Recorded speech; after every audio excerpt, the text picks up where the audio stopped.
Hey guys, welcome back to another video. My name is Whitney Ward.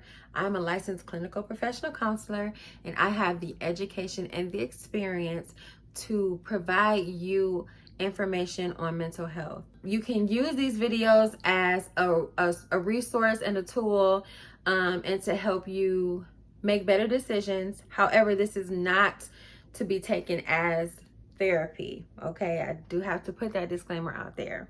Today, I will be talking to you guys about attachment styles. Yes, some of you may know what this means, some of you may not. So basically, attachment style is a style that you have learned, and that can be by observing relationships in your life in childhood with your parents, your caregiver, whoever it is that raised you. You saw a certain type of relationship. You saw a certain type of style with your parents or whatever relationships that you were exposed to. And with you seeing that and observing that, you've kind of taken on that style up into your adulthood. So the things that you've seen, you may do now.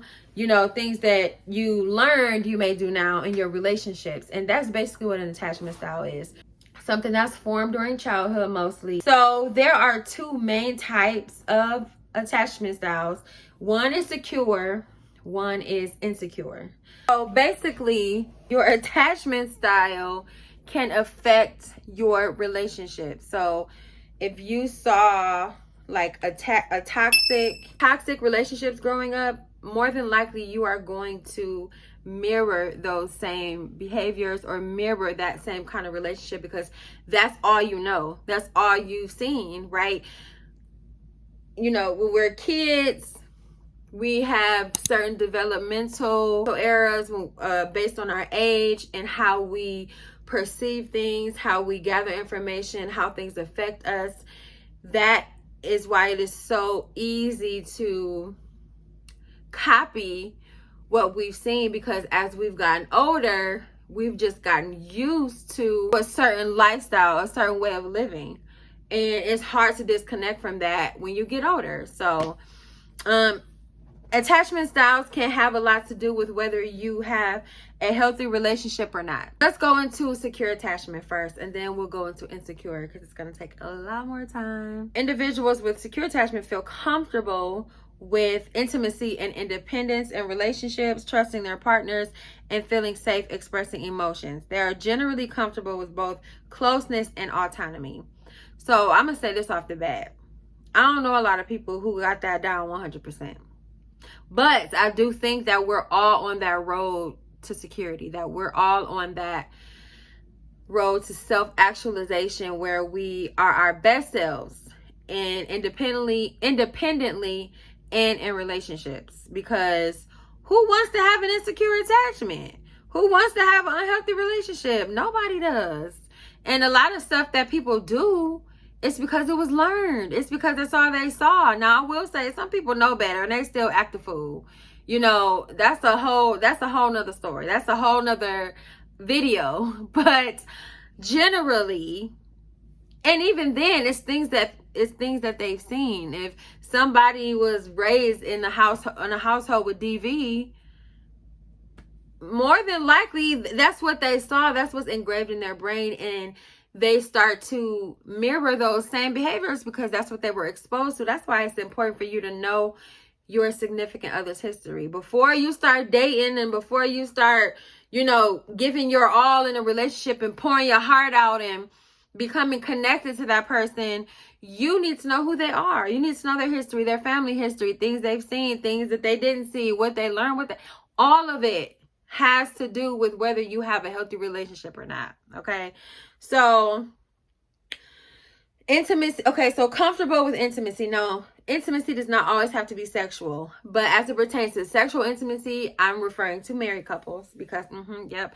If you are saved, sanctified, filled with the Holy Ghost, you follow Christ, you know that we ain't supposed to be sexually intimate before marriage. Now, I was single once. I had the same desires. I had, you know, kissy boo boo, all of that stuff.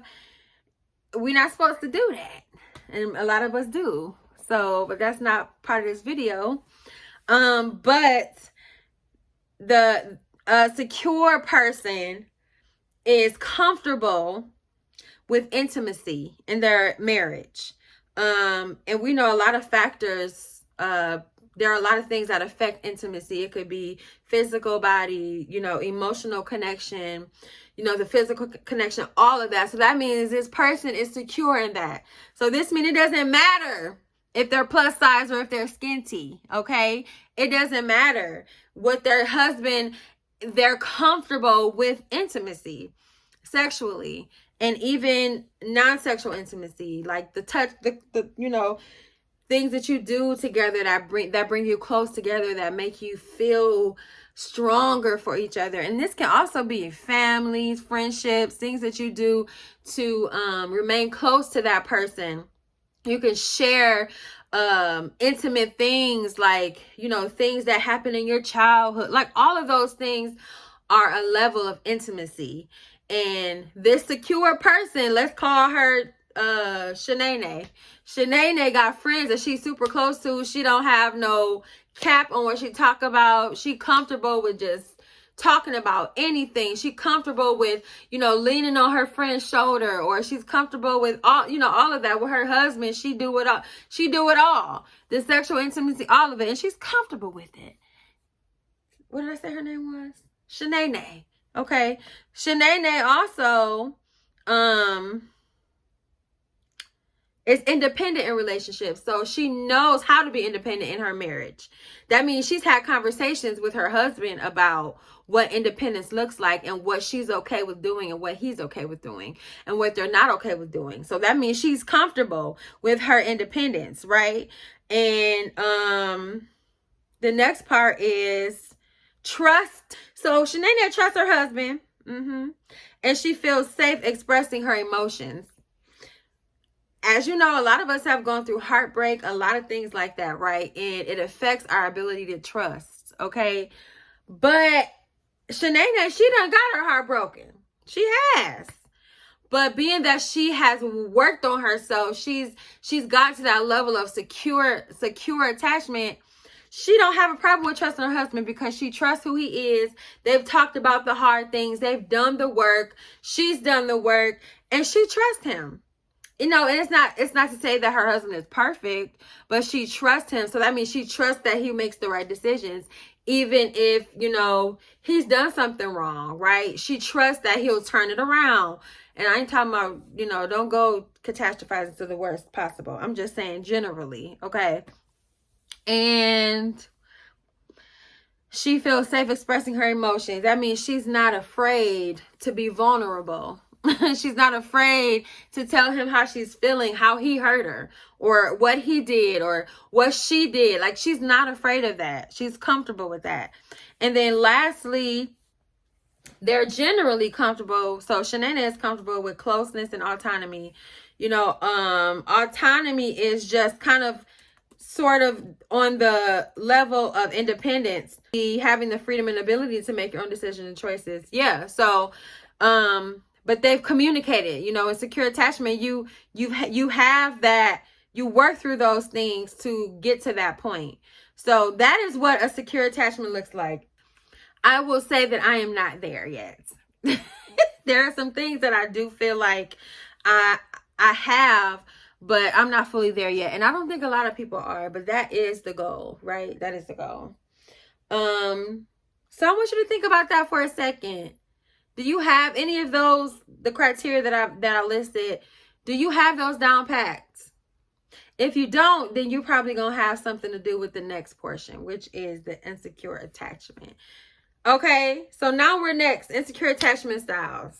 So the first one is anxious, preoccupied. So this means you're anxious and ambivalent. So basically, people with this style crave intimacy and validation, often experiencing anxiety about abandonment and seeking constant reassurance. So this person, let's call this person Dave.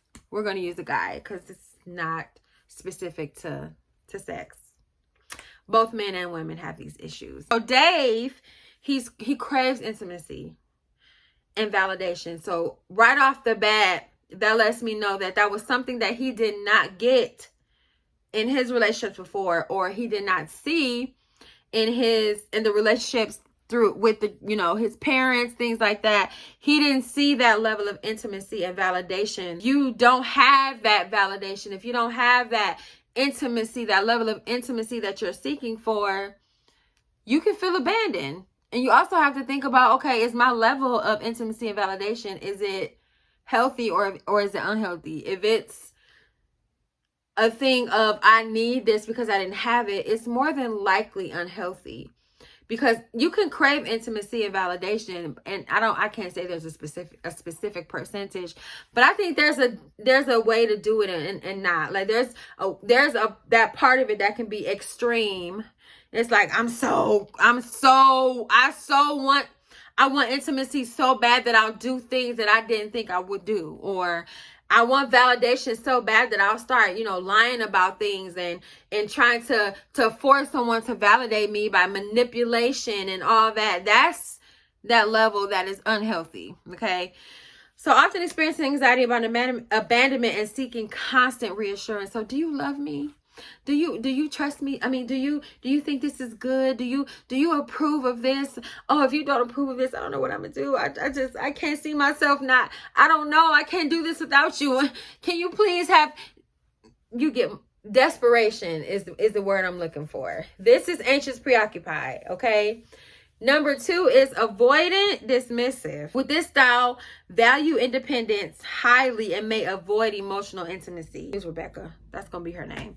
Rebecca values her independence, highly values her independence, and may avoid emotional intimacy, appearing detached or uninterested in close relationships. So this is a person who wants to be that person who has that control and that independence without external influence, and sometimes can avoid that emotional intimacy because they see it as a threat to their independence. And again, what did you see as a child? What did you see growing up with your parents? You know, was one more independent than the other, and you saw the disconnect, and they weren't intimate. You didn't see your parents, you know, have any kind of public affection and things like that, and you saw how it impacted your mother or your father. That's something that could happen. Or it could just be from your relationships, your historical relationships in general, like things that you've experienced, and you experience them so that you're like, okay, I'm never doing that again. I'm going to keep this wall up. I'm going to do this because this happened and that happened. That can also have an impact on your attachment style. So Rebecca is just like, you know, I'm cool. I'm gonna do what I want to do.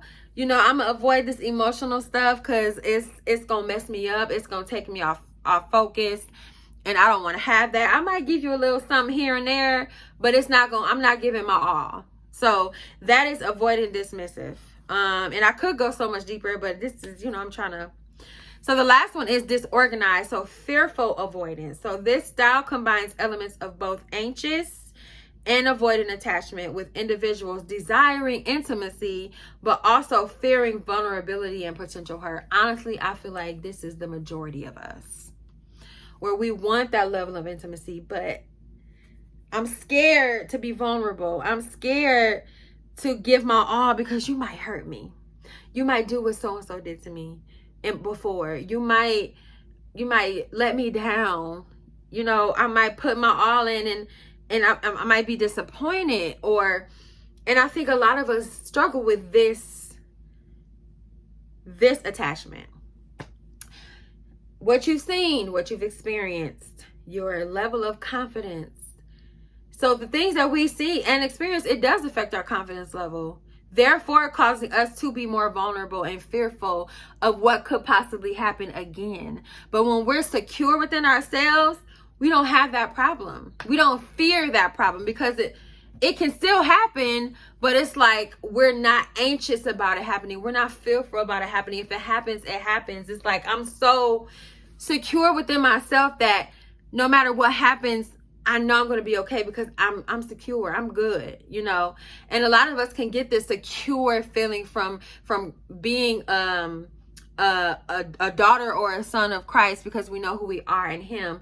Some people don't have that value. Some people don't have that moral. They don't have something to cling to, and they cling to people. They cling to physical things, you know, and physical things are temporary. People can be temporary. So it's like if you're going from one thing to the next, okay, now I'm all discombobulated and I'm just going back to the beginning because, you know, I done got hurt. I'm going back to square one, you know, because I'm losing this here and there, right? So these are the taps. These are the types of attachment styles. So I want you to think about, okay, where you are, right? What is your attachment style? And I'll also provide a link for a quiz that you can take to see where you are. And this can also help you on your healing journey. It's like after you take this assessment or after you assess yourself, you're like, dang, these are some things that I really need to work on. And if you need to work on those things, you might go ahead and find a therapist to help you work through them. Or you can start journaling, or you can just start being more aware of the decisions you're making and what you're doing and how it's causing your attachment style to shift, right? It's really important that we are able to identify how healthy we are. It's important for us to be able to identify how healthy we are, but sometimes we can't do that because of our trauma. We can't do that because of our experiences, because of toxicity, because of our relationships. That's why it's important to know, be around the right people, have the right kind of relationships, do what it is that you need to do to be healthy, because if you're not, you won't know how to make a good decision. You might not even know how to identify where you are on this because you're so stuck in this space of trauma and things that are not healed. Your mind, your emotions, all of those things. So yeah, that's all I got for you today. I hope you enjoyed this video as much as I enjoyed talking about it. Like I said, these are the videos you're going to get that are not generated by ChatGPT. Okay? I'm telling you, this, you can probably tell because I have my passion is in it, right? I read a definition, yeah. But this is real life stuff. Like, this is me here. This is the therapist. This is the wife. This is the sister. This is the daughter. This is the past single person who's been hurt plenty times. Okay? That kind of experience. That is what you're getting with me. Okay? So make sure you follow me. Interact with this video. Let me know what you think. And let me know how I can help you. Okay? Comment below. And I will see you guys in the next video. Thank you for watching.